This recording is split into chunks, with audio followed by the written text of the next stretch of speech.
Baik Bapak, Ibu, Saudara, ikhwan akhwat fillah, saya membawa kitab tipis karya Imam Ibnu Qayyim. Yang tepat itu nggak pakai alif lam, Ibnu Qayyim, tidak Ibnul Qayyim. Meskipun beberapa ulama kita menggunakan istilah Ibnul Qayyim. Ibnu Qayyim ini murid terbaik Ibnu Taimiyah, Imam Salafi, Hujjatus Salafiyah, wafat lebih kurang tahun 751 Hijriah.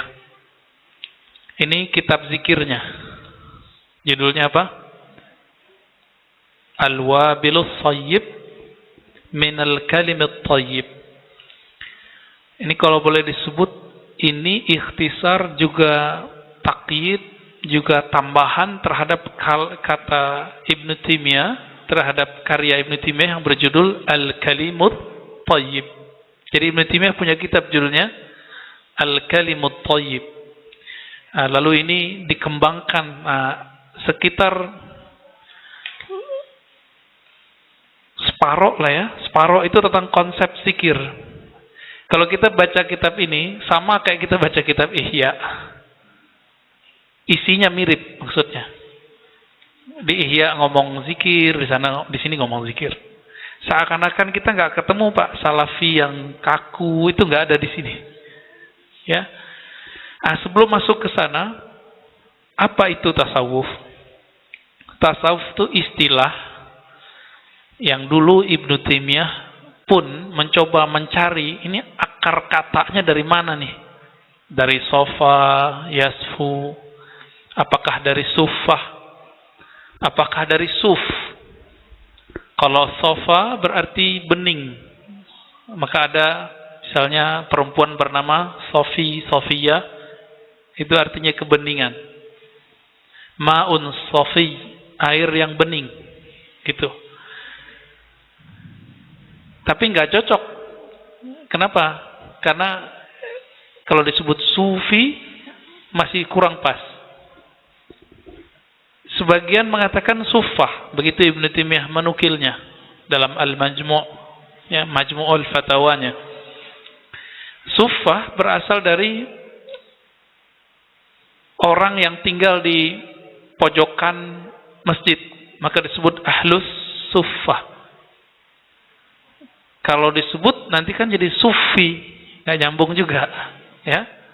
Fa-nya jadi dua. Akhirnya ketemulah padanan yang pas, yaitu suf. Suf itu wol. Orang dulu yang sulit hidupnya, yang miskin, fakir, itu kalau pakai baju, bajunya terbuat dari wol. Kalau sekarang pakai baju wol mahal atau bukan? Mahal. Beda zaman sudah beda. Begitu juga bab jingkrang. Masalah jingkrang itu masalah ekonomi Pak dulu. Ekonomi, perputaran duit, kemudian budaya, ya. Yang sekarang orang mau coba paksakan modelnya. Terlepas dari masalah itu, kita karena nggak bahas hadis isbal, jadi masuk ke sini aja ya biar fokus. Tasawuf itu seperti yang disebutkan oleh imam kita tadi. Jadi jika ada di dalam hadis Imam Muslim yang riwayat Muslim, hadis pertama Kitabul Iman, yang pertama menjadi pilar agama adalah Islam, iman, ihsan. Sebenarnya di berikutnya itu ada kiamat, ya, akhir zaman. Dulu saya fokus di tiga ini, tapi semenjak pertengahan 2020, karena orang rame ngomong hadis dukhon, masih ingat nggak hadis dukhon? Banyak yang pada ketakutan nggak? Iya, maka kita menambahkan sesuai dengan hadis itu, pilar keempat dalam agama. Apa pilar keempat dalam agama? Belajar tentang akhir zaman. Maka Bapak kalau lihat kajian saya beberapa, itu sudah mulai menyentuh itu. Kajian akhir zaman tentang Al-Mahdi, Dajjal, Isa, Khidir. Yang belum kita bahas Ya'juj Ma'juj. Itu nanti Pak, ya. Dukhon pun nanti sebenarnya, masih lama. Cuma kalau Al-Mahdi Mad-Dajjal udah dekat. Tanda-tandanya sudah ada. Nah, di lain waktu kita bahas insya Allah. Ini kajian kitabnya belum selesai nih Pak ya. Kajian Syekh Al-Jum'ah ini belum selesai. Al-Islam melahirkan ilmu hukum zahir. Maka muncullah satu disiplin namanya ilmu fikih. Disinilah produknya yang disebut mazhab fikih. Maka mustahil orang mampu menjalankan rukun Islam kalau dia tidak bermazhab dengan benar. Oh, saya langsung saja ke Imam Bukhari. Itu sebenarnya sudah bermazhab. Tapi mazhab Imam Bukhari. Imam Bukhari nggak pernah buat mazhab. Terus yang kedua, al-iman melahirkan ilmu hukum akal. Hukum qalbu, kalau boleh disebut. Hukum keyakinan. Maka lahirlah ilmu akidah. Bedakan ya. Islam, iman itu nggak boleh dikritik Pak. Tapi kalau ilmu fikih bisa dikritik. Di ilmu fikih tadi ada ilmu hadis, ilmu qiraat. Nah, orang-orang hari ini dia nggak siap dikritik. Dia kira kita kalau ngeritik dia atau ngeritik imamnya sama dengan mengkritik agama. Enggak. Kita kalau mengkritik ahli hadis, kita ngeritik si ahli hadis itu, bukan ngeritik hadis. Contoh, kita kalau kritik Syekh Albani, kita nggak ngeritik Nabi kan? Kita ngeritik Albani. Loh, siapa ente bisa ngeritik? Loh, kalau Anda belajar ilmu, keilmuan, masuk ke kampus, masuk ke ma'had, masuk ke madrasah, masuk ke pesantren, masuk ke ruang muzakarah ulama, di sana orang harus siap dikritik jika ngaku berilmu. Jadi kalau tidak disiap imamnya dikritik, kun jahilan. Ya, kalau nggak siap dikritik, cukup merasa jahil aja. Gak usah ikut-ikutan sama kajian kita, gak usah debat sama kita. Gitu. Jadi kalau imamnya dikritik marah, mendidih darahnya, ngamuk-ngamuk ke kita, ini tanda nggak siap jadi orang berilmu. Orang berilmu itu tahan banting dikritik. Ya, yang kita kritik bukan al-Islam, al-iman, al-ihsannya. Yang kita kritik cara dia memahami al-Islam, al-iman. Baik. Nah, ini harus diluruskan Bapak Ibu ya. Sama ada orang ngeritik kita, bukan berarti ngeritik agama kita gitu. Yang ketiga al-ihsan. Al-ihsan ini hukum rohani. Kalau tadi hukum akal, qalbu, yakin. Hukum rohani ini melahirkan ilmu ma'rifat, mengenal Allah. Ilmu ma'rifatullah, ilmu mengenal Allah. Bedanya dengan al-iman, iman itu cukup yakin, sedangkan al-ihsan ini ada kata kunci disebut dengan zauq. Apa arti zauq? Rasa. Yang besok mau dikaji oleh sahabat saya, Ustadz Rusdi ya. Itu sahabat saya Pak. Dulu ngaji bareng. Cuma karena dia sibuk, kuliahnya diundur ya. Sekarang jadi teman saya lagi di kampus. Baik. Itu al-ihsan melahirkan ilmu ma'rifatullah. Kata kuncinya apa tadi? Zauq. Al-iman melahirkan ilmu akidah. Kata kuncinya yakin. Ini dua hal yang beda ya. Nah, tapi ini nggak boleh pisah. Islam melahirkan ilmu hukum zahir. Ini nggak boleh pisah. Ada orang memisahkan jadi zindik. Gitu. Jadi kalau ada orang berihsan, cukup saya rasakan Allah dalam diri saya, tapi nggak usah menjalankan hukum syariat. Maka dia menjadi zindik. Nah, ilmu ini melahirkan, kalau tadi di fikih ada mazhab, di sini ada thariqah. Maka tidak mungkin seseorang memahami al-ihsan itu kalau orangnya normal biasa kecuali melalui jalur thariqah. Nggak mungkin Pak kalau nggak pakai. Hatta Ibnu Qayyim berthariqat, thariqat gurunya. Ya, Ibnu Qayyim itu cerita, kami kalau lagi galau, pikiran kami sempit, kami datang kepada Ibnu Taimiyah. Ketika kami ketemu beliau, kami dengar kalam-kalamnya, hati kami jadi gembira, dada kami jadi lapang. Begitu kata Ibnu Qayyim. Ini coba di kitab ini kita cetakan Darul Hadis Kairo tahun 2009 ya. Nah, ini di tahun dicetak ini waktu itu saya beli ya, saya ingat saya tahun tersebut. Apa kata dia? Bahwa mesti berguru dalam ilmu zikir, ilmu ma'rifat ini. Apa kata beliau? Fayanbaghi lirrajul ayanzura fi syaikhihi wa qudwatihi. Nah, ini ketika orang berbicara tentang ilmu qalbu, ma'rifatul qalb, mengenal ilmu qalbu, kata beliau apa? Hendaklah seseorang lirrajul, kalau di kitab Madarijus Salikin dia menggunakan istilah salik. Salik itu artinya murid tarekat, ikhwan tarekat. Ya, hendaklah seseorang memperhatikan syekhnya, gurunya. Wa qudwatihi wa matbu'ihi, yang menjadi teladannya dan orang yang dia ikuti. Nah, ini panjang nih kalimatnya. Jika emang sesuai dengan ajaran yang dia dapat, maka ambillah ya, kira-kira begitu. Jika tidak, maka ya jangan ngikutin. Nah, gitu intinya. Ini kalimatnya banyak, kita ringkas aja. Beliau berbicara mengenai orang yang kolbunya hidup atau kolbunya mati. Ini pun beliau mengatakan yanzur fi syaikhihi. Dan beliau mengutip di sini banyak mengenai kata gurunya. Qala Syekhul Islam. Ini saya udah tanda-tandain ini Pak. Apa kata beliau? Nah, ini coba lihat halaman 48-nya beliau berkata ya. Ketika Ibnu Taimiyah masuk penjara, karena sering dipenjara, ini mirip-mirip kayak orang khalwat. Apa arti khalwat? Menyepi. Akhirnya Ibnu Taimiyah yang tadi kesel dimasukin penjara, dia menemukan kenikmatan dalam penjara. Nah, ini dialog. Coba lihat cara dia membahasakan gurunya. Sami'tu Syekhul Islam Ibni Taimiyah, Syekhul Islam Ibn Taimiyah qaddasallahu ruhahu. Coba perhatiin.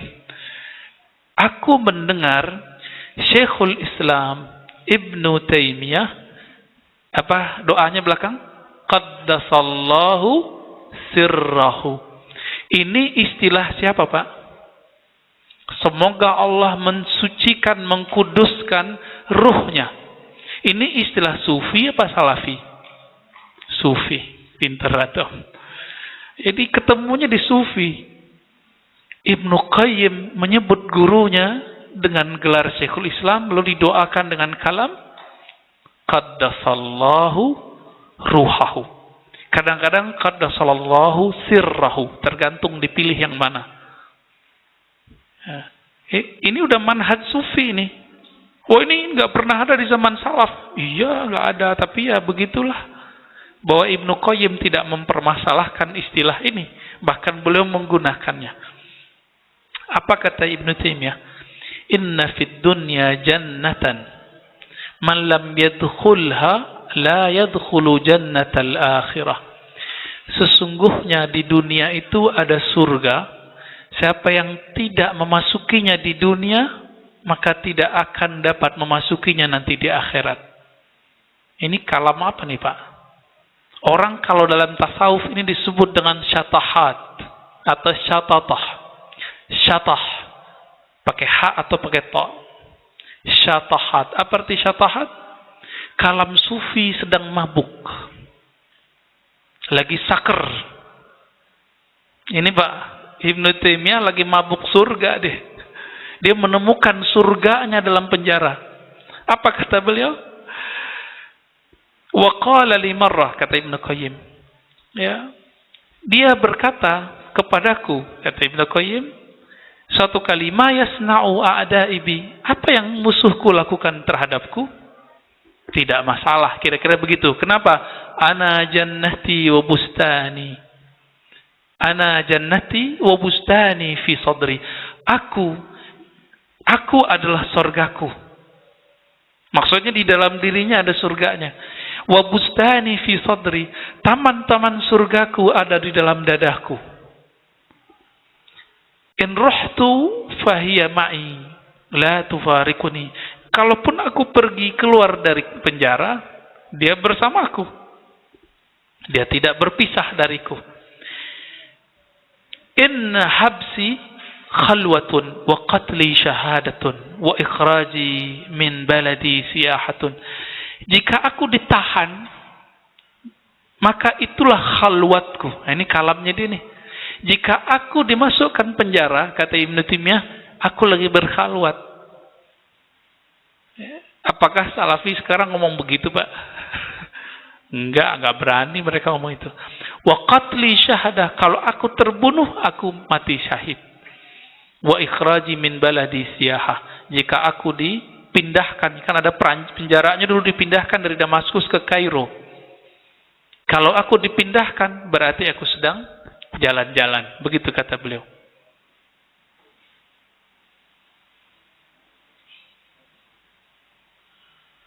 Dan beliau mengatakan seandainya dia buka nih apa yang dia rasakan selama di penjara, ya, ma'adala an indi syukru hadin, itu nggak bisa dibandingkan nikmatnya, syukur nikmatnya dibandingkan yang lain.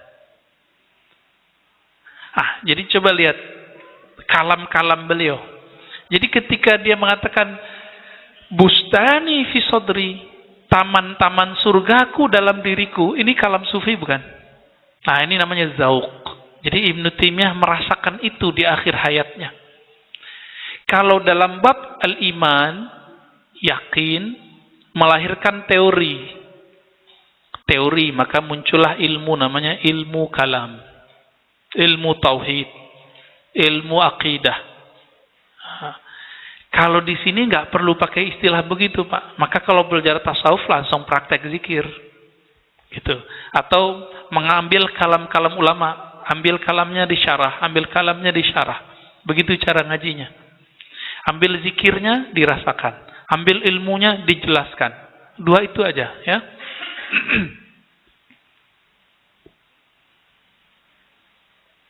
Kata Ibnu Qayyim, salah satu kalam unik beliau. Ini kalam zauq juga nih, ya, syafahat versi Ibnu Taimiyah, tapi masih di koridor. Al-mahbus man hubisa qalbuhu an rabbih ta'ala. Orang yang terpenjara itu bukan yang masuk jeruji besi, bukan, tapi yang hatinya tertahan sehingga tidak bisa berkoneksi dengan Allah Subhanahu wa taala. Wal ma'sur man asarrahu hawa. Ya. Orang yang maksur, bukan asarrahu, ya, asarahu. Wal maksur, orang yang tertawan, adalah orang yang asarahul hawa.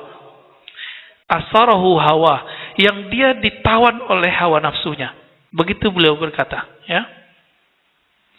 Maka Bapak Saudara makan Allah, Ibnu Qayyim, dia menemukan mursyidnya pada siapa? Ibnu Taimiyah. Kira-kira nih Ibnu Taimiyah punya mursyid nggak? Ada. Nanti silakan dilihat daftar namanya, ada di disertasi saya, Pak. Kan sudah dibagiin PDF gratis itu. Silakan diambil. Ya, di bab keempat saya berbicara di situ biografi Ibnu Taimiyah rahmatullah alaih. Ya, silakan dilihat, nanti ada daftar gurunya di situ. Ada guru tasawufnya yang menghubungkan beliau dengan Syekh Abdul Qadir Jilani. Nanti kalau diteruskan bisa ke Al-Imam Al-Qushairi. Karena kalau kita lihat kitab ini, itu gabungan dari ajaran Qushairi dengan Ghazali. Kitab yang ini. Ya. Di mana ketemunya tadi? Kalau kami lagi susah, perasaan kami lagi gundah gulana, kami ketemu aja sama Ibnu Taimiyah, pikiran kami langsung menjadi terang. Di mana ketemunya? Di halaman yang sama, Pak. Inilah yang disebut oleh para sufi dengan rabitatul murid wa syekh. Rabitah.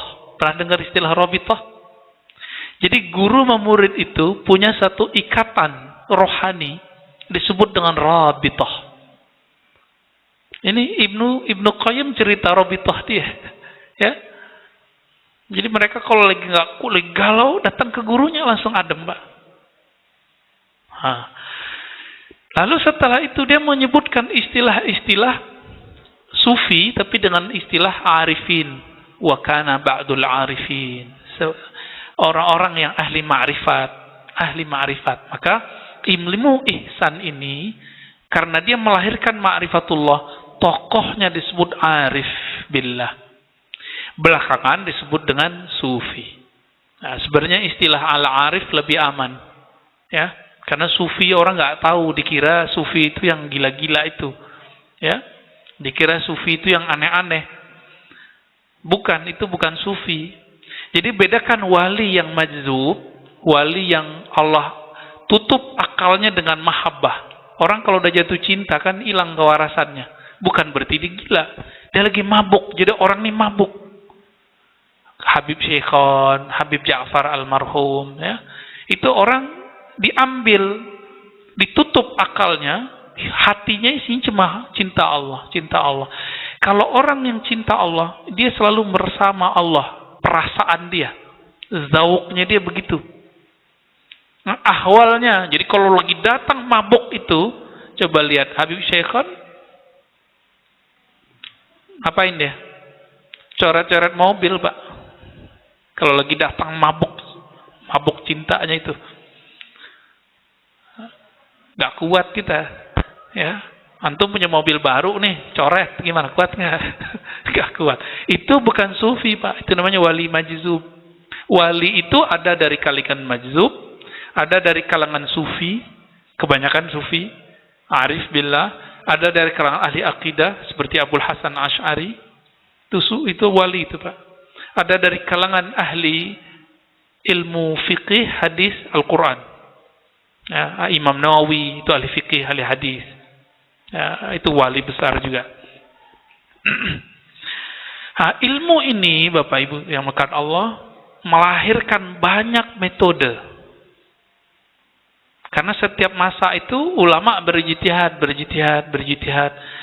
Ijtihad ada pada ahli fikih. Sedangkan di kalangan ahli ihsan namanya ilham. Masa ahli fikih boleh ijtihad?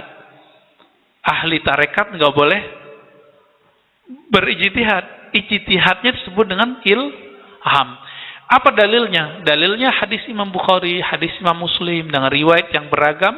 Salah satu redaksinya Nabi SAW menyebutkan sesungguhnya inna likulli ummatin muhaddatsun. Setiap umat itu ada orang-orang yang qalbunya bisa menerima ilham langsung dari Allah. Muhaddas. Wa in kana min ummati lakana Umar. Jika ada di antara umatku, siapa dia? Maka mestilah dia Umar.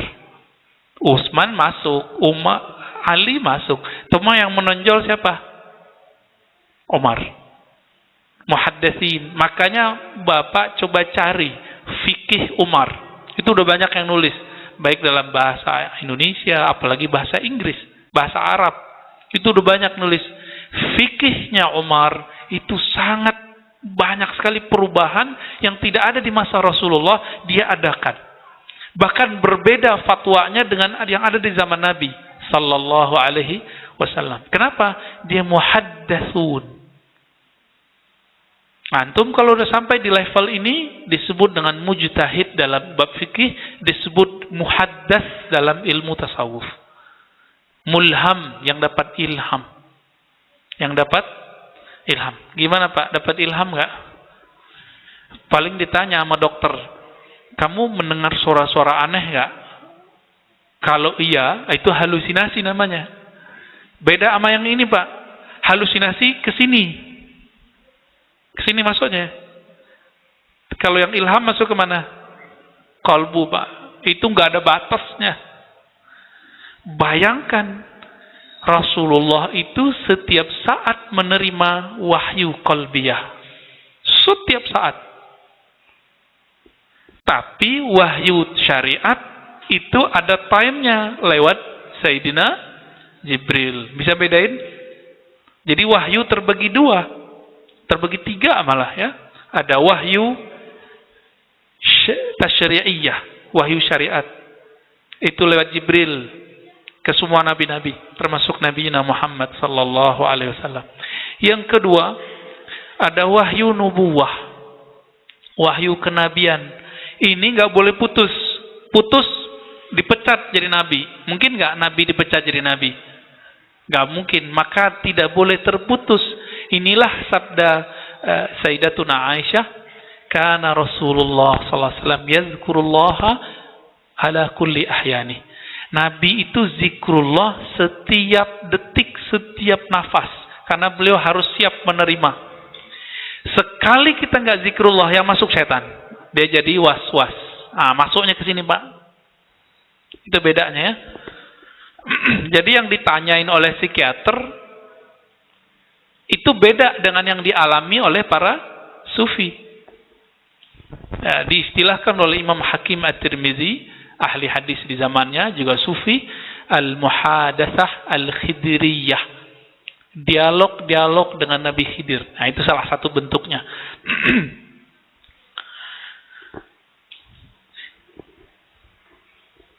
Ilmu fikih zahir, ilmu akidah akal, ilmu ma'rifat, ilmu tasawuf ke dalam ruh. Bisa bedain ya? Kemuliaan seorang itu tergantung yang ihsan ini. Cuma tingkatan dia di surga secara akses, kan surga itu isinya fasilitas makan, minum, nikah. Jadi syahwat-syahwat semuanya itu tergantung amal. Tapi kalau ketinggian makom di sisi Allah itu tergantung isi kolbu. Ma'rifatnya isinya apa? Maka ini ujiannya berat, Pak, kalau udah masuk ke bab ihsan. Kita melihat orang zahirnya atau batinnya. Gitu. Itu ujiannya di situ. Kadang-kadang nih orangnya datang kayak dia nggak ngamalin syariat, padahal dia nggak ngingkarin syariat. Nah, dulu kan di Tanah Abang ada seorang wali, masih hidup sekarang itu. Dia udah pindah. Tiduran depan masjid. Masuk waktu sholat, muridnya bangunin, Tuan Guru, Pak Kiai, Pak Haji, sholat. Ya, ente duluan, kira-kira gitu. Muridnya tuh suudzon. Ini guru kok nggak pergi masuk ke masjid, malah tiduran depan masjid. Syak wa syangka. Masuk masjid, iqamat. Siapa yang maju, Pak? Yang tidur tadi. Loh, kapan dia masuk? Nah, itu kejadian pada Syekh Yasin Al-Fadani di Mekah. Ini karena orangnya masih hidup, saya nggak boleh sebut namanya, ntar antum sembah-sembah lagi dia ya. Ya, udah pindah ke satu wilayah beliau ini. Wali kutub. Ya. Syekh Yasin Al-Fadani itu muridnya ngaji sebelum Jumat. Ada salah satu kawan Syekh Ahmad Marwazi, orang Suriah, kata beliau. Pengen nguji nih, Syekh Yasin pergi sholat nggak gitu. Ditungguin depan gerbang, pintu cuma itu doang. Udah azan, nggak keluar-keluar, Pak. Wah, akhirnya dia sengaja telat nih, ngeliatin ini Syekh Yasin ini sholat enggak. Sampai kemudian selesai sholat Jumat, dia cepat balik. Syekh Yasin belum nyampe. Dia tungguin. Tahu-tahu Syekh Yasin datang. Kapan keluarnya? Dari mana jalur berangkatnya? Syekh Yasin Al-Fadani. Guru-guru kita di Jakarta, orang-orang Betawi, orang-orang Banten, orang-orang Cirebon, orang sampai ke Madura, Banyuwangi, sampai ke sana, ke Bima, itu berguru ke beliau, Pak. Lombok. Syekh Yasin Al-Fadani. Nah, itu gimana caranya tuh? Nah, maka ini yang kemudian identik sekarang, orang-orang ketika belajar tasawuf dikira cuma belajar karomah-karomah. Padahal enggak mesti begitu. Karomah itu hanya salah satu bentuk dari buah keistiqomahan. Jadi belajar tasawuf, belajar zikir, bukan belajar keramat. Salah niat Pak nanti. Ya.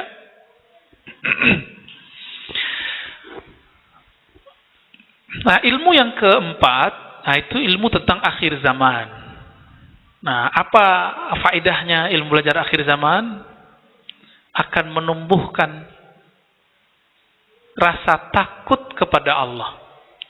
Rasa cemas plus rasa harap dibantu oleh Allah Subhanahu wa ta'ala. Biar kita siap-siap Pak. Baik. Kembali ke tokoh ini, dua tokoh ini. Ibnu Qayyim dan gurunya Ibnu Taimiyah rahmatullahu alaihimah. Mereka berdua ini, apakah mereka pembenci tasawuf seperti pengikutnya hari ini yang mengatakan sufi zindiq? Enggak. Nanti silakan kalau yang mampu bahasa Arab cari Majmu' Fatawa jilid 9, 10, 11 ya. Di beberapa cetakan 10, 11, ada yang 9, 10. Silakan dilihat ya. Di situ beliau membagi sufi itu kepada beberapa kategori. Ya, ada sufi yang dia sebut sufi nyeleneh atau syatahat. Jadi Ibnu Taimiyah ini membaca tasawuf tapi pakai istilah-istilah ilmu akidah. Maka dia kalau ketemu istilah-istilah penyatuan, kerinduan, nah ini dia kemudian dikritisi. Kayak hulul, ittihad. Dan yang paling dia kritisi adalah Imam Ibnu Arabi. Imam siapa namanya? Karena Ibnu Arabi ini dituduh mengatakan 3 hal oleh dia. Dia nggak konsisten juga. Satu-satu aja. Ada hulul, bersatu, Allah dengan Tuhan dengan hamba, ittihad, hamba dengan Tuhan, wahdatul wujud, tidak ada hamba, tidak ada Tuhan. Yang ada cuma satu wujud. Jadi wujud dia wujud siapa gitu. Nah, bagi Ibnu Taimiyah, sufi begini ini nggak benar. Terus yang benar yang mana? Yang kedua, sufi yang mewarisi rohani Nabi sallallahu alaihi wasallam. Jadi bagi dia mereka ini nggak mewarisi Nabi yang pertama, yang kedua iya. Kalau disebut yang pertama sufi syatahat, yang kedua sufi sunni. Kira-kira begitulah istilahnya. Yang pertama bid'ah, yang kedua ikut sunnah. Bagaimana dengan Ibnu Qayyim? Ibnu Qayyim dalam kitabnya Madarijus Salikin itu tebal Pak. Ini saya bawa agak berat. Kita nggak punya teman yang bawain soalnya. Saya udah nggak di pesantren tinggalnya. Madarijus Salikin ada yang nyetak 3 jilid, ada yang 2 jilid, ada yang 1 jilid tebal. Saya punya 2 versi. Ibnu Qayyim ngasih judulnya Madarij. Madarij itu artinya maqamat. Makom-makom salik, orang-orang yang sedang suluk. Pernah dengar kata suluk ya? Suluk identik dengan sufi atau fikih? Suluk itu perjalanan seorang murid ketika dia mengenal Allah Subhanahu wa ta'ala. Disebut dengan suluk. Suluk juga berarti akhlak. Suluknya baik, nah berarti akhlaknya baik. Tapi suluk versi sufi adalah perjalanan seorang murid kepada Allah Subhanahu wa ta'ala. Dia tinggal di sini, tapi rohaninya berjalan, gitu. Itu maksudnya. Nabi Muhammad itu tetap di Mekah, tapi rohaninya itu berkembang terus. Puncaknya Allah naikkan dengan badannya, dengan sandalnya, naik ke aras dan bermunajat kepada Allah di sana.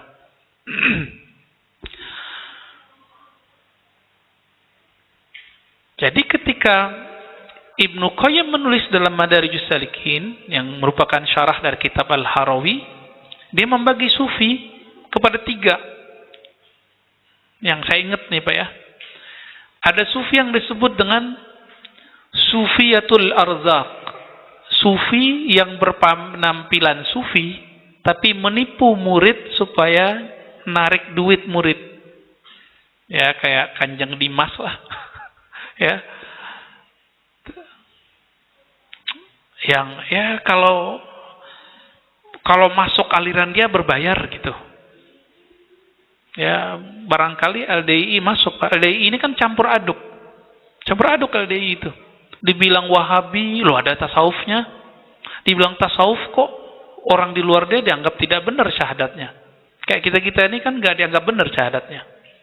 Ya kan? Yang sudah pernah ketemu LDI pahamlah maksud saya. Ya.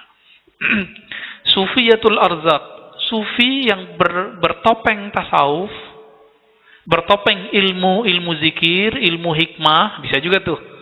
Nanti kalau dapat zikir bayar mahar. Hati-hati. Ini sufkun, sufi tapi dukun. Hati-hati Pak ya. Hati-hati sama yang begini. Orang boleh Pak. Misalnya saya ngobatin orang nih. Misal kalau saya bisa ngobat. Kan saya nggak bisa ngobat.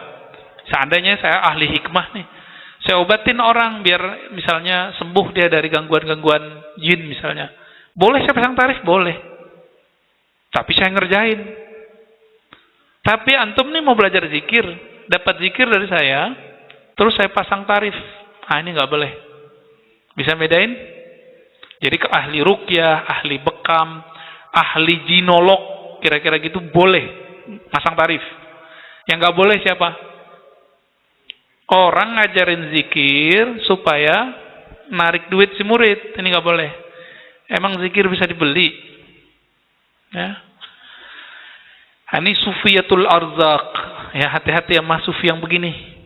Sufi begini Pak, itu ciri-cirinya akan akan demen sama murid yang kaya, yang tajir. Tidak suka dengan murid yang, maka sekeliling dia orang-orang tajir. Nah, makanya saya curiga LDI kan begitu Pak. Ya kan? Kalau ahli hikmah kadang-kadang dia merakyat juga. Ya kan? Kadang-kadang wah ini kasihan ya udahlah gitu. Ini hati-hati nih, antum mau kaya, datang ke hikmahnya nggak kaya. Kalau emang zikir dia bisa bikin kaya, dia kaya duluan dong. Yang waras dong. Jadi ini sufiyatul arzak nih hati-hati ya. Sufiyatul arzak nih melet orang, pengasihan, ini kerjaannya nih. Sufkun, sufi, tapi dukun aslinya. Jadi dalamnya itu dukun itu, bukan sufi dia. Yang kedua disebut dengan sufiyatur rusum, sufi teoritis, ahli baca kitab. Jago, Ihya Ulumuddin lewat. Fususul Hikam 9 jilid lewat. Madarijus Salikin oke. Ya, kalau berdebat tasawuf sama dia mati kita Pak. Kalah kita sama dia. Ya, ini sufi-sufi apa nih? Sufi teoritis. Ini banyak di kampus-kampus sama majelis-majelis diskusi ma'rifat. Nah, hati kan.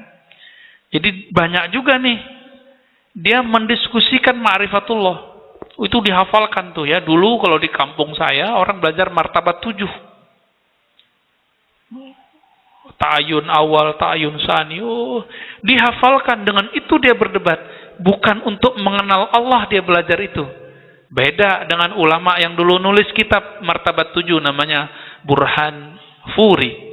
Yang kemudian dipakai oleh ulama Nusantara semua di abad-abad 16, 17, 18, 19, 20 itu isinya memang mengenalkan orang kepada Allah. Tapi sekarang itu jadi bahan kajian. Maka sekarang sufiyatur rusum tidak mesti dia seorang sufi. Bisa jadi dia cuma doktor, profesor. Bahkan mungkin dia non-muslim. Nah, di Australia itu ada namanya A.H. John. Itu pakar tasawuf Pak. Nulis tentang martabat 7. Tapi apakah dia jadi muslim? Wallahu a'lam, saya nggak tahu. Di Jerman itu ada anime Schimmel, kalau nggak salah namanya begitu. Itu cintanya ke Nabi luar biasa. Tapi sampai wafat kita nggak tahu dia beriman atau tidak. Cuma saya lebih suka karya dia dibandingkan karya yang lain. Karena kalau dia nulis udah kayak muslim nulisnya. Ya. Lebih dari kita, lebih kenal Nabi dia mungkin daripada kita dalam sisi beberapa hal. Sayang meninggal, tapi dalam upacara Kristen. Ada lagi namanya Masingong, ya, Masignon tulisannya, Masingong, bukan Songong Pak ya. Ini orang Perancis, Francais. Dia nulis juga tentang Al-Hallaj, itu juga dahsyat sekali. Saya kebetulan ngajar orientalisme dan ulumul Quran di salah satu kampus Al-Quran. Iki ya. Di situ kita menemukan bahwa orientalis kalau mengkaji tasawuf banyak yang masuk Islam. Tapi kalau mengkaji selain tasawuf, kebanyakan mengkritisi Islam. Mengkritisi Quran, hadis, ya. Tapi kalau belajar tasawuf, enggak. Makanya sampai sekarang masih ada yang hidup tuh ya. Ada Timothy Winter, orang Inggris, dia nama Islamnya Abdul Hakim Murad, menjadi khatib dan mufti di sana, di London. Ya, ada Martin Links, nggak tahu masih hidup enggak, itu udah meninggal kayaknya. Itu menjadi pakar Ibn Arabi. Ada Fishof Skong, menjadi mursyid tarikat Sufi. Ada penulis buku yang bisa antum cari, Psikologi Tasawuf. Silakan cari Pak. Ada 2 bukunya. Ya. Psikologi Tasawuf. Ini orang udah jadi mursyid dia. Jadi kalau dia mengkaji Al-Quran dari sisi tasawuf, Muslim nih Pak. Karena dia menemukan universalitas ajaran Islam itu ada di tasawuf. Karena tasawuf ini dapat merubah orang-orang pintar menjadi masuk Islam, maka tasawuf ini harus dihancurkan dari dalam. Bisa lewat Salafi menzindikannya, bisa lewat Sufi itu yang merusak dirinya sendiri. Gitu. Siapa yang menghancurkannya? Ya setan, iblis juga ya. Dan yang ketiga, dia menyebutkan Sufiyatul Haqaiq. Sufi-sufi yang hakiki. Siapa yang ngomong ini? Ibnu Qayyim. Nah, dia mengatakan sufi yang saya maksud sufi hakiki. Jadi kalau di kitab Madarijus Salikin, di kitab-kitab dia Ighatsatul Lahfan, di kitab dia Awabil Thayyib, dia mengkritisi sufi, itu sufi yang mana? 1 dan 2. Gitu. Adapun sufi yang hakiki dia nggak kritisi. Bahkan dia katakan mereka itu sangat terpuji. Di dalam kitab Madarijus Salikin berkali-kali dia memuji sufi. Saya nggak bisa hitunglah, banyak kali dia menukil, bahkan hampir setiap lembaran itu ada nukilan kalam-kalam sufi.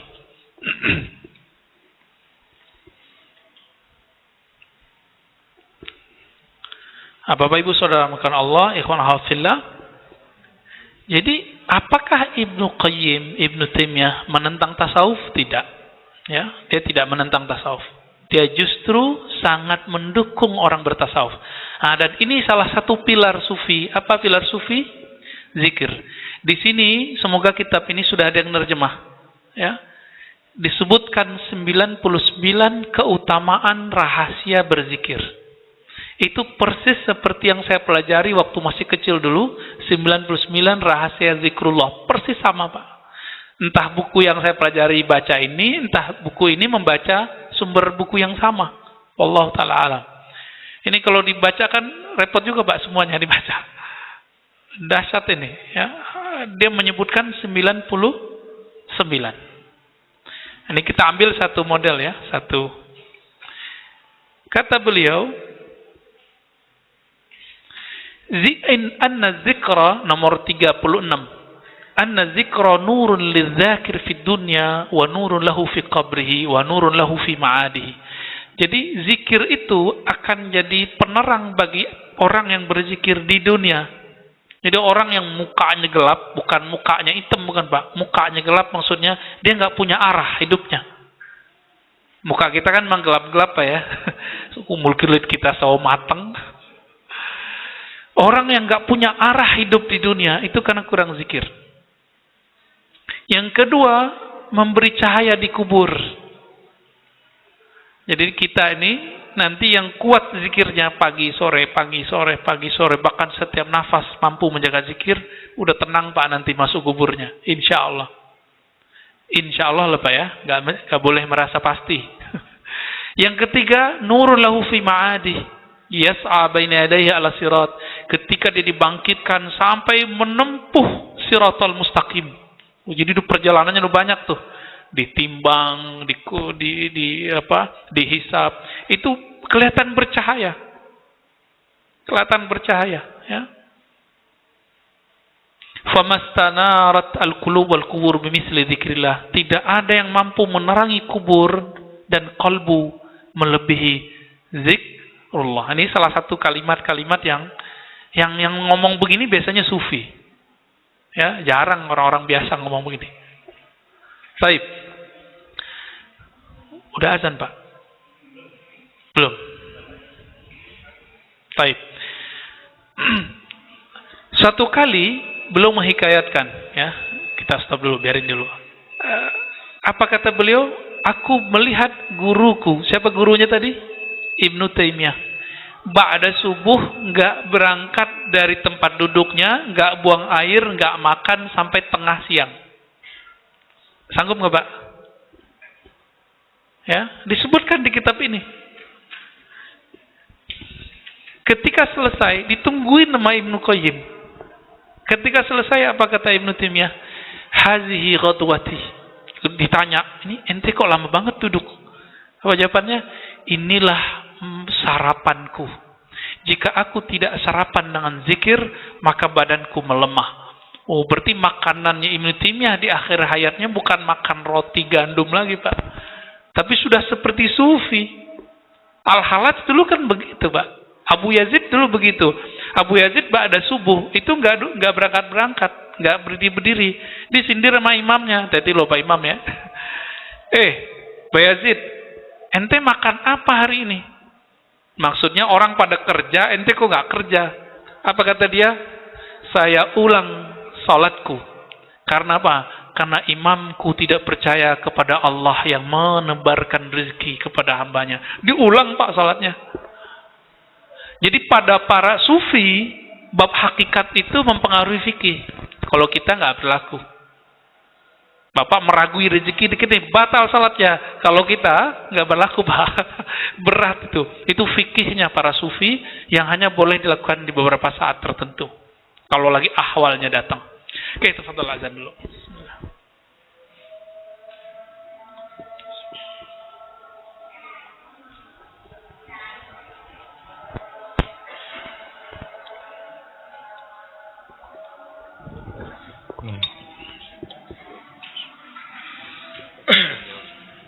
تفضل تفضل. الله أكبر الله أكبر الله أكبر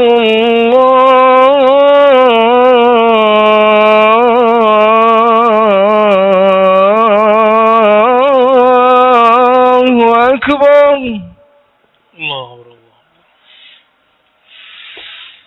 أشهد أن لا إله إلا الله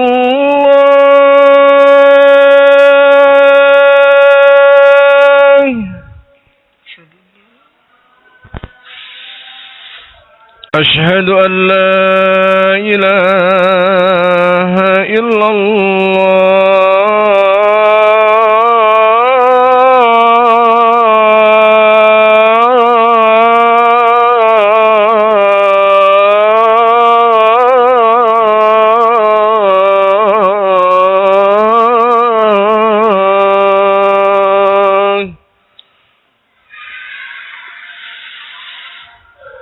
أشهد أن محمد رسول الله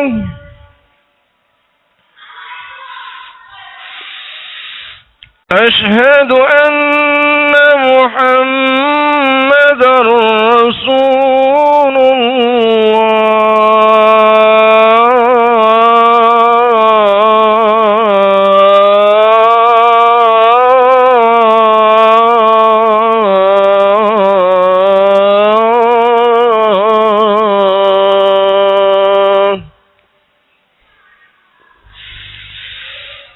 حي على الصلاة لا حول. حي على الصلاة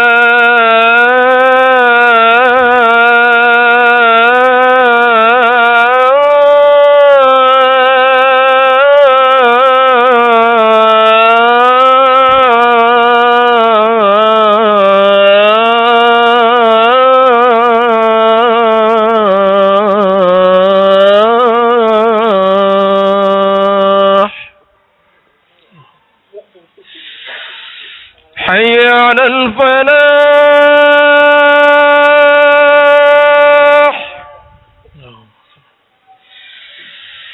حي على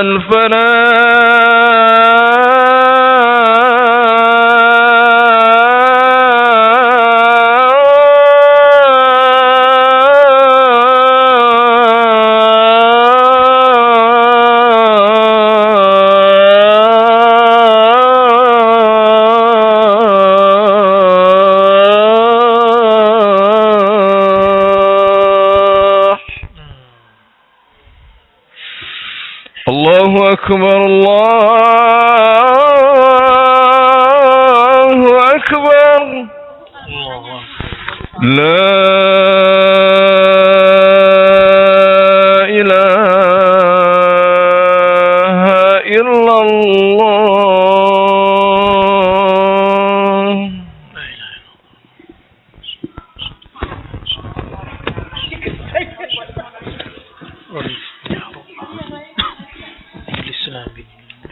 محمد النبي ورسوله.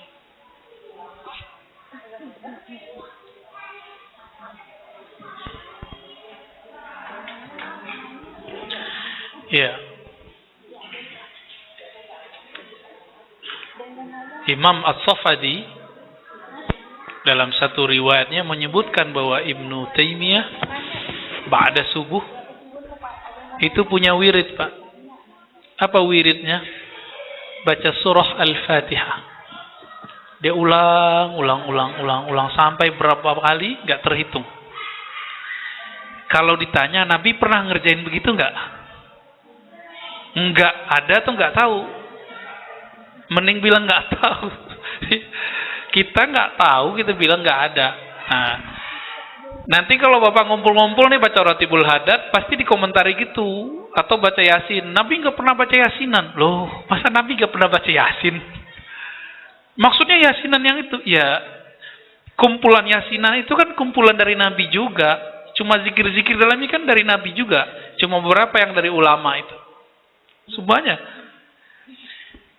Ketika Ibnu Taimiyah berzikir selama itu dari subuh sampai tengah hari, kira-kira zikir apa yang dibaca sama beliau? Apakah ada tuntunan Nabi begitu? Padahal Nabi kan cuma mengajarkan aku duduk ba'da subuh sampai terbit matahari. Aku lebih cintai ahabbu ilayya minad dunya wa ma fiha. Lebih aku cintai daripada dunia dan seisinya. Kalau begini boleh nggak nih? Bid'ah nggak? Kira-kira gimana?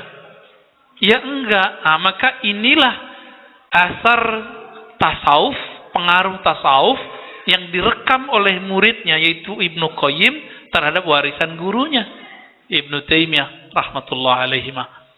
Maka di faedah zikir nomor 18 halaman 43 dia ngomong apa?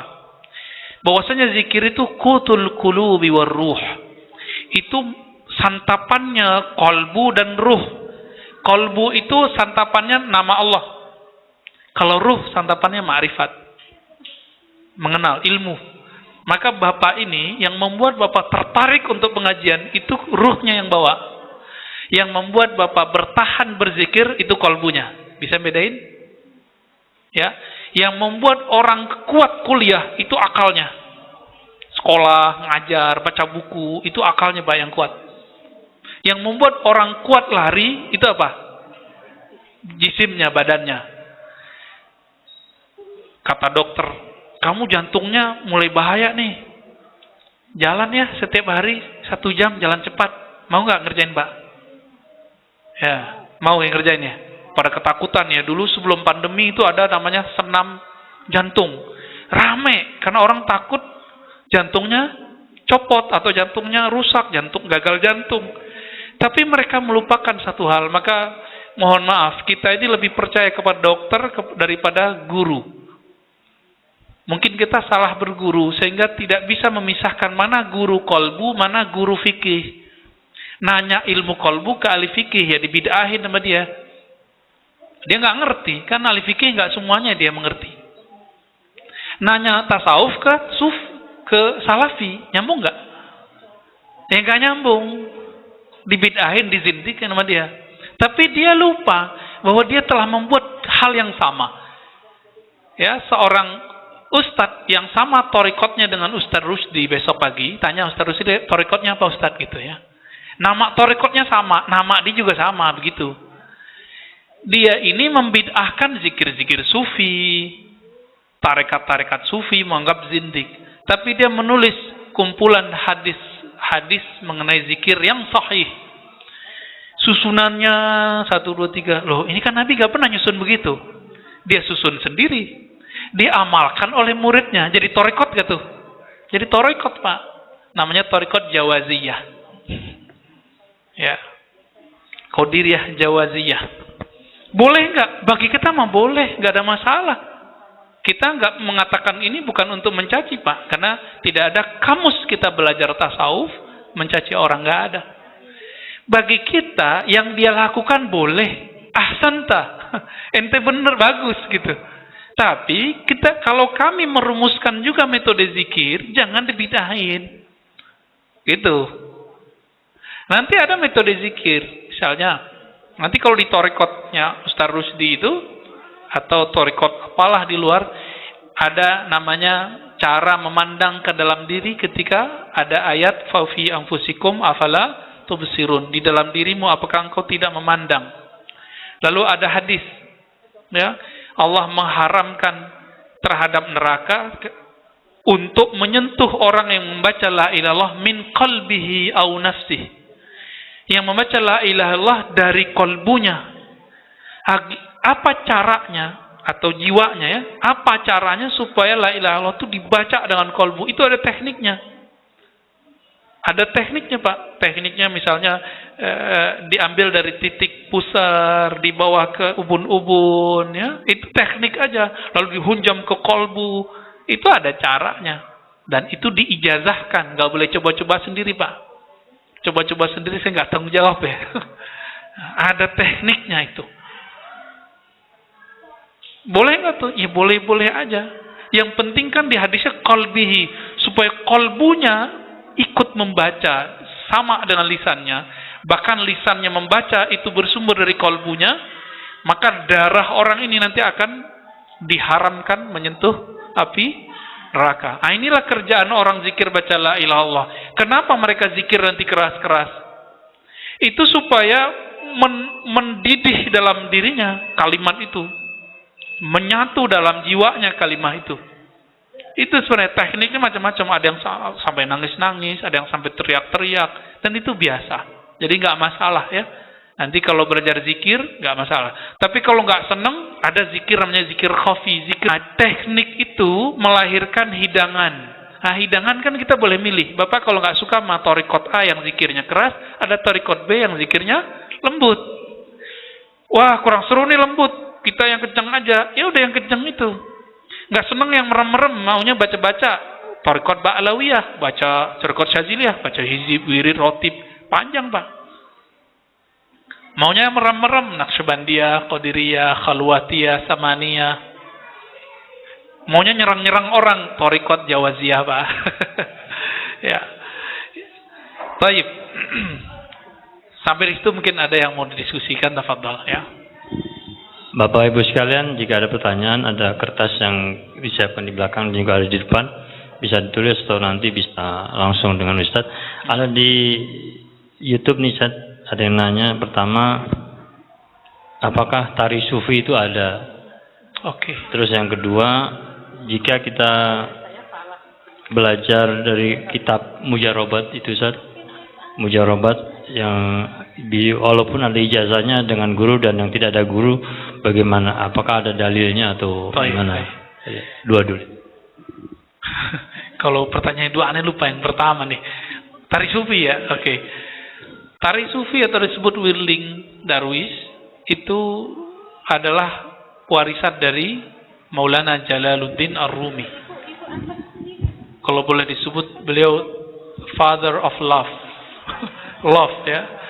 Bapak cinta.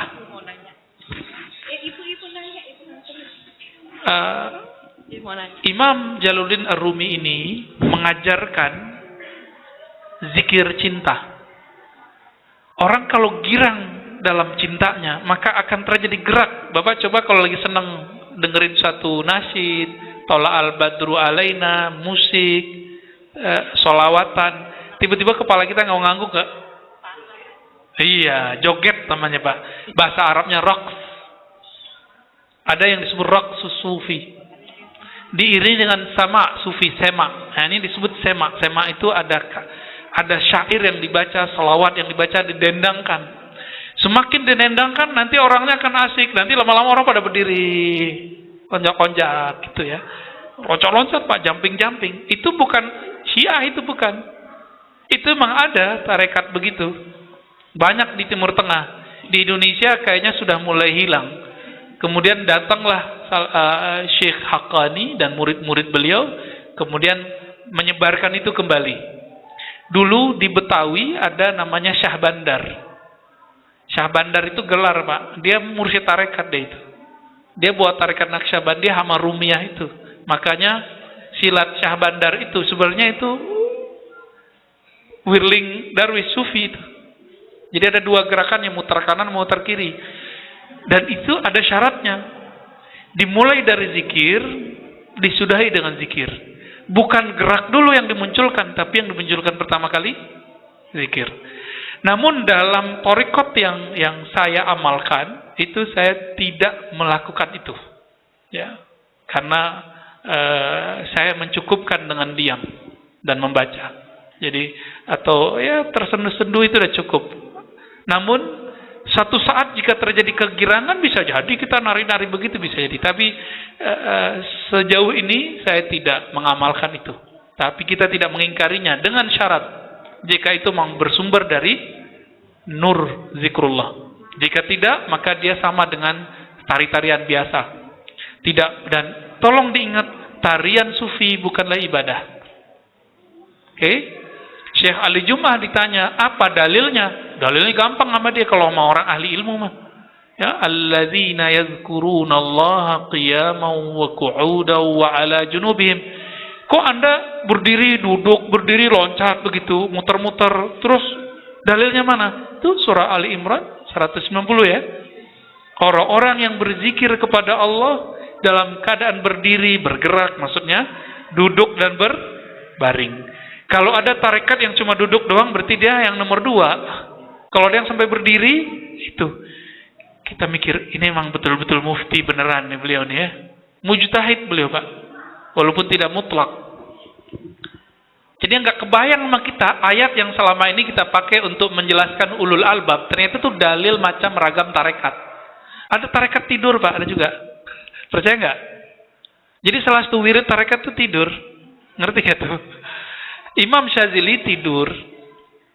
Kasih tahu sama muridnya, nanti kalau ketidur jangan diganggu ya.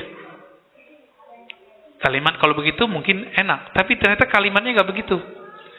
Aku mau wirid, jangan diganggu. Habis itu beliau ngambil bantal tidur Pak. Muridnya bingung. Katanya mau wirid. Kalau dia ngomongnya aku mau tidur mungkin nggak masalah. Ini dia bilang mau wirid, tapi habis itu dia ngorok. Tidur. Pas bangun ditanya muridnya, wahai Tuan Guru, bukankah engkau mengatakan engkau mau tidur? Apa jawaban beliau? Saya tidur ini supaya kuat berwirid nanti. Mulai dari sekarang sampai nanti malam. Maka beliau jarang tidur malam. Imam Abdul Hasan Syazili. Maka tidurnya ahli zikir itu wirid. Nah, baru pas tuh Pak. 3. Itulah inti dari cara bertorikot. Ya, torikot itu caranya di 3 itu. Ada ayat Ali Imran. Oh, tafsirnya nggak begitu. Tafsir kan kita boleh berbeda tafsir, tapi nggak boleh berbeda ayat. Ya, boleh beda tafsir, tapi tidak boleh beda ayat. Ada lagi? Yang kedua tadi apa? Bolehkah mengamalkan kitab Mujarrabat? Tolong diingat, kitab Mujarrabat bukan kitab tasawuf. Oke? Kitab Mujarrabat masuk ke bab syifa. Bab pengobatan. Kebetulan beberapa sufi diberikan ilmu syifa. Identiklah syifa itu dengan sufi. Tapi ilmu itu bukan bagian dari tasawuf. Tasawuf ngobatin kalbu. Ngobatin ruh. Bukan ngobatin fisik. Oke? Jadi bolehkah kalau antum punya ijazahnya silakan. Kalau tidak sebaiknya jangan, karena mujarobat ini kadang-kadang ada unsur-unsur khadam di situ. Apalagi ada kitab yang besar itu namanya Syamsul Ma'arif Kubro. Kalau nggak pakai mursyid, dikhawatirkan nanti orangnya jadi ngomong-ngomong sendiri, Pak. Ngomong-ngomong makhluk yang nggak jelas. Cukup. Satu dari saya, kalau kita berzikir itu tanpa ikut tarikat misalnya, itu sampai nggak kita kedekatan kita dengan Allah? Antum nggak pakai tarikat, terus zikirnya zikir apa? Biasa yang Nabi lakukan ada ratib hadat, masyurat, macam-macam. Tahu dari mana itu dari Nabi? Dari guru-guru kan? Nah itu tarikat juga. Cuma gurunya nggak kasih tahu itu tarikat. Ijazah umum jadi. Ijazah amma. Ijazah amma. Bedanya kalau antum nggak dibimbing. Jadi ada zikir yang amma, ada yang khasah. Kalau tidak dibimbing, biasanya disiplinnya kurang. Rasain aja sendiri, benar nggak? Ibnu Taimiyah bisa zikir selama itu karena dia punya guru, contohnya dia. Gurunya begitu.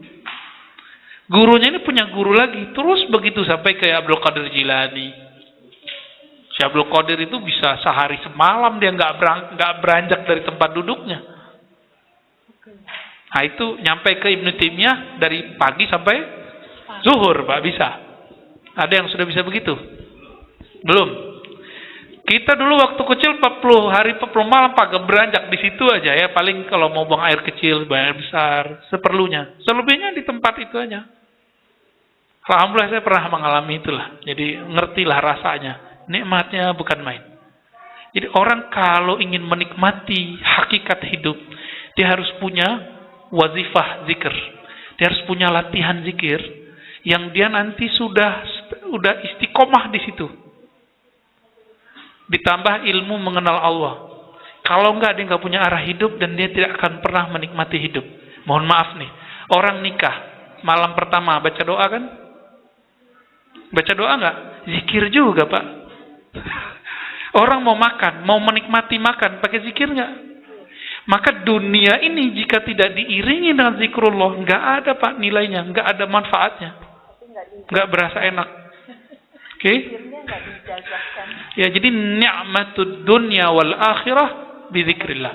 Nikmat dunia dan akhirat itu dengan zikrullah. Supaya istiqamah dalam berzikir, maka hendaklah punya guru yang ideal, bukan sempurna. Guru yang ideal. Ya, sempurna hanya Allah dan Rasulullah sallallahu alaihi wasallam. Jadi antum sudah bertarekat, cuma tidak dikasih tahu sama gurunya. Ngamalin Ratibul Haddad kan? Ba'lawiyah itu, ya. Ngamalin Hizib Bahar, Syaziliyah. Ngamalin Maksurat, Yasafiyah, Hasafiyah. Ngamalin apa lagi? Zikir? Hah? Tanya ya. Ada yang nanya? Ustaz, tanya Ustaz. Siapa nih? Oke. Kirain suara dari mana? Yang terdahulu, yang mereka orang-orang dulu itu mencapai sufi, mereka lewat kajian atau lewat riyadhah, Ustaz. Pintar. Terus keduanya ini, mohon maaf, perkembangan tentang perkembangan ilmu agama sekarang, ya kita kan orang-orang Nahdiyin kan arahnya ke tasawuf ya Ustaz. Tapi kalau lihat perkembangan ilmu agama yang dilakukan oleh orang Nahdiyin sendiri sekarang ini masalah toleransi, ini saya memandang dari sudut edukasi agak-agak mengkhawatirkan karena masalah selawat, masalah rebana ini sudah masuk ke gereja. Yang paling mengerikan waktu azan itu di dalam gereja, ini video yang berkembang ya. Di dalam gereja itu ada yang azan tapi semuanya ada yang pakai jilbab, ada yang enggak. Ya. Itu enggak ada yang sholat, mereka hanya nunggu khutbah. Ini apa perkembangannya Syiah atau orang-orang Nahdiyin ini? Afwan Ustaz, ana enggak paham. Ya. Mohon maaf, itu pertanyaan yang kedua. Mohon maaf Ustaz. Iya. Yang penting sebenarnya yang pertama, yang kedua itu urusan opini-opini yang sedang dibuat untuk menghancurkan NU. Saya mohon maaf Ibu, saya bukan orang NU. Ya. Oke, tolong diluruskan. Tapi saya mencintai NU karena saya punya guru banyak orang NU. Dan nama saya diambil dari pendiri NU. Ayah saya cerita, namamu dari Hadratus Syekh Hasyim Asy'ari. Dan sanad keilmuan hadis saya beberapa ada yang dari jalur NU, ada yang jalur yang lain. Ya. NU emang ada agenda untuk menghancurkannya. Kenapa? NU dan Muhammadiyah itu dua sayap Indonesia. Satu patah, Pak, tunggu. Negeri kita konflik terus. Konflik terus. Maka dihancurkan mulai dari luar atau di dalam. Dari dalam ya dimunculkan pemahaman yang enggak benar, dari luar diserang seperti tadi. Masih ingat kemarin tahun-tahun lalu karena ada persoalan politik kemudian orang NU diidentikan dengan Islam Nusantara. Ya kan? Akhirnya orang benci sama NU, Pak. NU Nusantara. Emang masalah Islam Nusantara? Tergantung definisinya. Jika definisinya Islam yang dibuat oleh orang Nusantara, yaitu bid'ah. Tapi kalau Islam di Nusantara, maka itu guru saya Kiai Ali Mustafa Yakub juga nggak masalahin. Tergantung definisi. Kita tanya ke orang NU, definisi ente apa? Ternyata Islam Nusantara itu definisi pembuat istilah itu, Kiai Ma'ruf Amin, ya. Apa katanya? Islam Nusantara menurut kami, menurut beliau, itu Islam yang berakidah Ahlussunnah Asy'ariyah, bermazhab fikih yang 4, lalu bertasawuf. Loh, sama kayak Al-Azhar dong. Namanya beda. Gitu. Tapi karena agenda politik yang menghancurkan NU dari luar dari dalam, berhasil nggak, Pak? Nggak berhasil, alhamdulillah. Karena banyak wali-wali Allah yang mastur di Jawa. Banyak wali-wali Allah yang mastur di Banten, di Cirebon, di Betawi, banyak, Pak. Dan mereka mendoakan NU. Nahdlatul Ulama. Ya. Apakah yang lebih dahulu? Manakah yang lebih dahulu untuk mencapai ma'rifat sufi itu? Apakah riyadhah dulu atau apa tadi? Riyadhah atau ma'rifat gitu ya? Ya. Kita dibandingkan umat terdahulu umurnya pendek atau panjang? Pendek. Umat terdahulu ada yang ibadah 500 tahun, itu masuk surga kata Allah dengan rahmatku. Dia merasa dengan amalku. Ditolak oleh Allah. Mau dimasukin ke neraka, dia minta-minta, ya Allah, ya udah masukin saya dengan rahmat. Ada orang nggak punya amalan, maksiat semua, jadi lembaran hisapnya itu maksiat semua.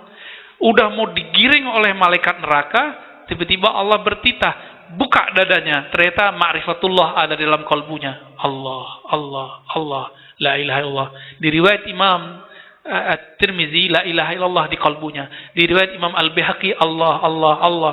Digabung duanya, Pak. Isinya ma'rifatullah, mengenal Allah. Di akhir zaman ini, kita kuat nggak ibadah seperti Sunan Kalijogo, Syekh Abdul Qadir Jilani? Kuat nggak? Syekh Abdul Qadir Jilani itu lebih dari 25 tahun sama dengan Abu Hanifah, Abul Hasan Asy'ari, pendiri akidah Asy'ariyah itu 20 tahunan lebih mereka wudu subuhnya pakai wudu isya. Gimana caranya? Nggak batal, Pak, dan nggak tidur. Kuat nggak? Ibnu Arabi dikafirkan orang, Pak. Orang yang dikafirkan nggak nyampe 7 hari mati. Datang dia ke sana, dia takziah, dia bacakan la ilaha illallah 70.000 kali, dia hadiahkan untuk orang yang mengkafirkan dia. Sanggup nggak? Kita disentil dikit marah-marah, ya. Bener nggak? Kita kritik imamnya, dia marah-marah, nggak sanggup kita. Maka di akhir zaman ini dibaliklah, ada ijtihad baru. Thariqat itu jangan klasik lagi, jangan kaku lagi. Mulai dari ma'rifatullah, baru turun ke ilmu hakikat, baru turun ke ilmu thariqat, baru turun ke ilmu syariat. Tetap kita jalanin syariat, kita berthariqat, kita belajar ilmu hakikat. Tapi yang kita mulai belajarnya apa? Ma'rifatullah. Kenali dulu yang disembah, baru sembah dia.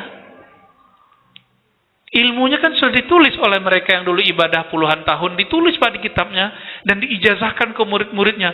Itu tinggal kita kaji. Bahkan tersimpan dalam kalbu para ulama-ulama wali-wali Allah hari ini. Nah, kita ambil ilmu mereka dari kolbu mereka, dari kitab mereka, baru kita beramal. Nanti hasilnya gimana Pak? 2 rakaat orang bermakrifat itu lebih afdol daripada 1000 rakaat orang jahil. Tapi ahli ibadah. Kan begitu di hadisnya. Ya, orang alim sholat, orang alim tidur. Di sini juga ada. Kata beliau, orang arif jika tidur itu lebih afdol daripada orang yang jahil sholat. Ada di sini. Bukan kita melebih-lebihkan. Emang begitu hadisnya, begitulah ulama mengartikannya. Jadi, Bapak Ibu yang makan Allah, di zaman ini kita emang nggak kuat. Bapak nggak usah ikut tarekat yang aneh-aneh. Ya, nanti saya tunjukin tarekat apa yang Bapak pelajari nanti. Tarekat yang isinya ma'rifatullah lalu beramal. Ma'rifatullah beramal. Nggak boleh pisah ini. Ya, tapi ma'rifat itu adalah afdalul amal, amal qalbu. Saya tutup dengan hadis Nabi.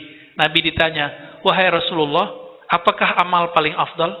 Kata beliau, al-imanu billah. Iman kepada Allah. Iman di mana? Di kolbu atau di badan?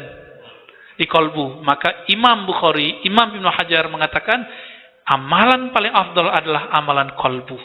Apa itu? Mengenal Allah. Yakin kepada Allah. 2 itu aja Pak. Mengenal Allah, buahnya yakin kepada Allah. Nah, kalau Ibnu Qayyim dia balik. Zikir itu bahtera mengantarkan orang kepada ma'rifat. Nah, ini tarekat orang lama. Mereka ibadah bertahun-tahun supaya nambah ma'rifat. Sekarang dibalik Pak, dirukhsah oleh ulama-ulama akhir zaman yang mereka telah mewarisi ilmu-ilmu. Kan kita ini kayak apa ya? Hulu muara. Ini sekarang udah di muara Pak. Saringannya ada sama kita. Tinggal kita saring, ambil. Mana yang sesuai dengan zaman ini. Yang penting kita bisa mengenal Allah, bermakrifat kepada Allah, mengenal hakikat keyakinan sejati, bertarekat berjalan menuju Allah, dan mengamalkan syariat yang zahir dari Rasulullah Sallallahu Alaihi Wasallam. Itulah kesimpulannya. Loh, ada tambahannya Pak? Yaudah, gak apa-apa Pak. Mohon maaf Ustaz, tadi dikatakan kan ada sholatlah kamu dengan bermarifat. Yang dimaksud dalam bermarifat dalam sholat ini apakah bacaannya kita harus mengerti atau juga gerakannya ada yang tersirat maupun tersurat? Ini bagaimana Ustaz? Tolong dijelaskan. Terima kasih. Baik. Sholatlah kamu dengan bermarifat. Begitu kata orang ya. Kalau kata Nabi nggak begitu Pak. Sallu kama ra'aitumuni usolli. Sholatlah kamu seperti kamu melihat aku sholat.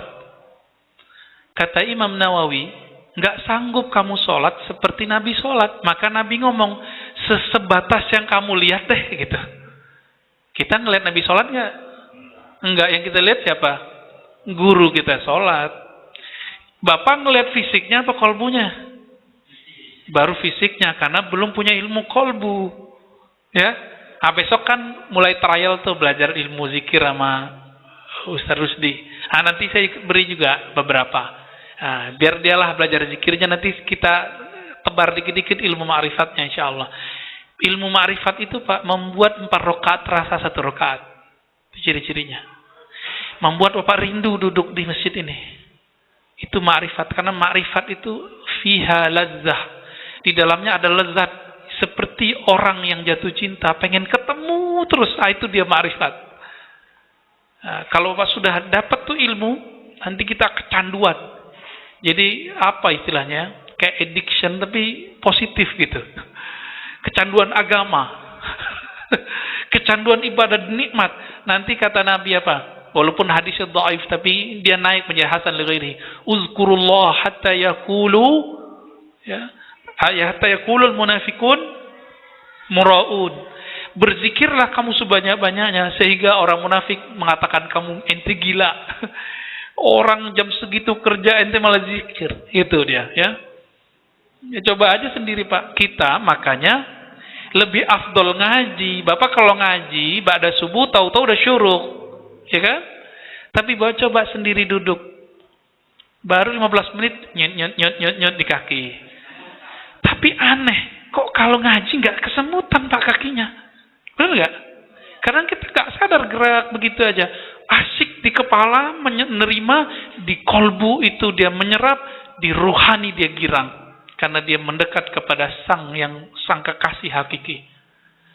Saya kalau membahas itu bisa mewek-mewek Pak, nanti aja. Ya.